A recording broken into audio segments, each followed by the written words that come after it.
What's going on, guys, and welcome back to the channel. So about a month ago I actually sold my dream Jeep build. Kind of an emotional thing, but there was a couple different things that I knew that was wrong with it that yeah, it was for the better. So we traded it in on a 2015 GMC Acadia, and I got a text message saying that my Jeep is for sale.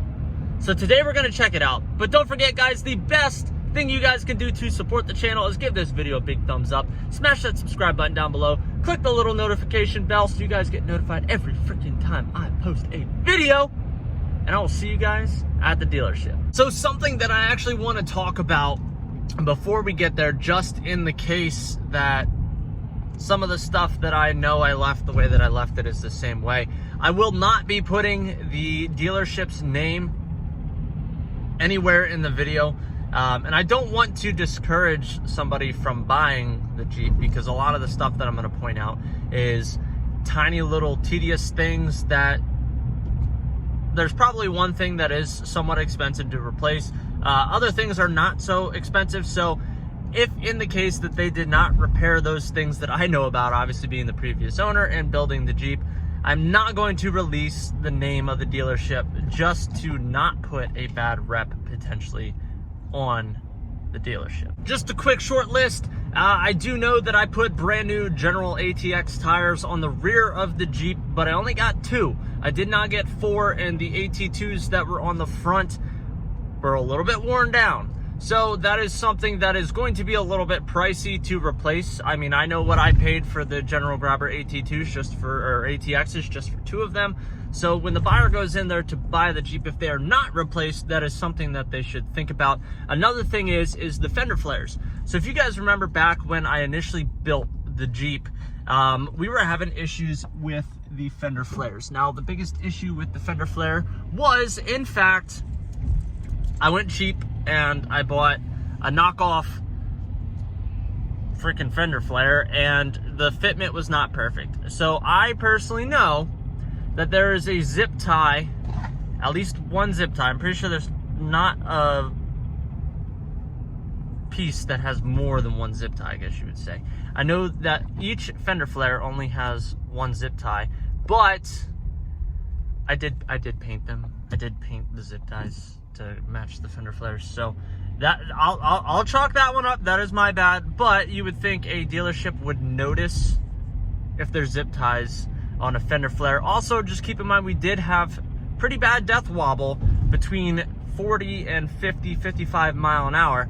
So I'm curious to see what they did to correct that, whether they added a dual stabilizer, or if they did anything along those lines, or just simply changed the wheels around. To give a little bit of a background of what I got for the Jeep, because I don't think I've ever given the exact amount away to you guys. So I sold it, well, I traded it in to one dealership. They gave me $14,200 for the Jeep, which was actually higher than what I expected. The Jeep right now, as it sits, as we're like 3 minutes away from pulling up to the dealership, is posted for $18,900. I personally think they're gonna have a little bit of a tough time getting $18,900 out of the Jeep if those things that I were talking about were not replaced, were not changed. Plus the inside of the tops were hand painted by my wife and my sister. So I'm curious to see if they left that the same exact way. But for those that don't know, it is a 2008 Jeep Wrangler Unlimited X. So it's a 4-door, 6-speed manual, 3.8 liter that just hit 100,000 miles. All right, so we are pulling up. I do see the Jeep. I do not want to give away the name of the dealership, but they have quite a few Jeeps. But there she sits right next to a 2-door, same color. So I don't want to be awkward and I don't want to be here too long, but let's do a quick walk around of the vehicle. Okay, so that is one of the bad tires. Yep, there's one of the zip ties, the paint wear it off. They moved one of the good ones up front, and there's a bungee for some reason hanging inside there. The zip tie up here, I forget where I put it. No, right there.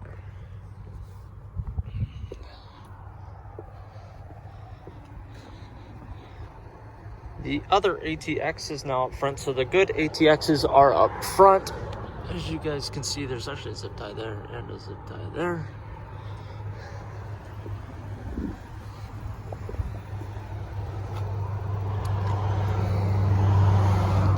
And the one is in the corner there. So the going price on this right now is $18,900. I wonder if the top is still painted, and indeed it is. All right, let's get back in the car and talk. So it's actually funny, they have a handful of Jeeps here right now. As you guys can see coming up the lane here, love ours. Ours stands out. I think the one that's sitting here on the corner, which is like rhino lined, is extremely ugly, and they want $34,900 for that. Okay, so as we drive away, I kind of assumed that the tires weren't changed because from the pictures of the ad online, it looked like they weren't. So they just rotated the good ones to the front and the bad ones to the rear, which is a possibility. So this is where there could be like a little bit of confusion there. Okay, so there is a possibility that the death wobble that we had prior was due to the wheels being cupped.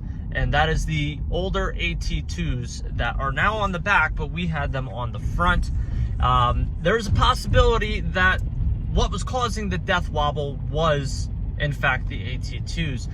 I did not record it, but I went back out and checked to see if they put on an aftermarket dual stabilizer, and they did not. So part of me really wants to go take this thing for a test drive, but in the same token, I know for a fact I'm not going to buy it, and I don't want to go there and be an ass and point out the things that are wrong. But all the zip ties are still there. There was a random bungee cord sitting inside the fender, which was not put on by me. I'm assuming when they transported it, I don't know why they would have bungeed something down like that, but I don't know. For some reason, there's a bungee in there. The going price with 100,600 miles being $18,900, I just don't see them getting $18,900 for that Jeep. I would say maybe if they cleaned up the fender flares a little bit and put 2 more additional new tires on. Now it's going to cost them like $800 to get 2 new tires for that. I get that, but it's going to pay off in the end. So somebody going there to buy that right now is going to have to drop that $800 personally on getting new tires themselves, which, not trying to bash the dealership, but the tread on those tires are not good. The tread on those tires, especially going into winter, are not something that I would want on my Jeep, and they moved them to the back. So it's a rear-wheel drive vehicle, and you put the lower tread tires in the back. So I don't know. I mean, maybe they will replace those tires, but to me, it looks like they're just selling it the way it is. Myself personally, I did not want to dump any more money into the Jeep, and we needed to get a family vehicle. And do I have seller's remorse at all? No, I don't. I do not in the slightest bit. As I stated when we got rid of the Jeep, the next Jeep that we do build is going to be wild, and I'm probably not going to buy a JK. So we will let it at that, guys. My Jeep is for sale for $18,900. The dealership that we traded it into did not keep it. They actually sold it. That's how it ended up here. So where we bought our Acadia is about 30 minutes south of my house, and this dealership is about 20 minutes north of my house. So it went a good 45 minutes away from the dealership that we traded it in at. But I wanted to update you guys on the Jeep because it was sent to me that the Jeep was for sale, and it was actually for sale locally. So part of it's gonna suck because I'm gonna see my build driving around, and hopefully somebody does the remaining things that I never had the time or funds to do.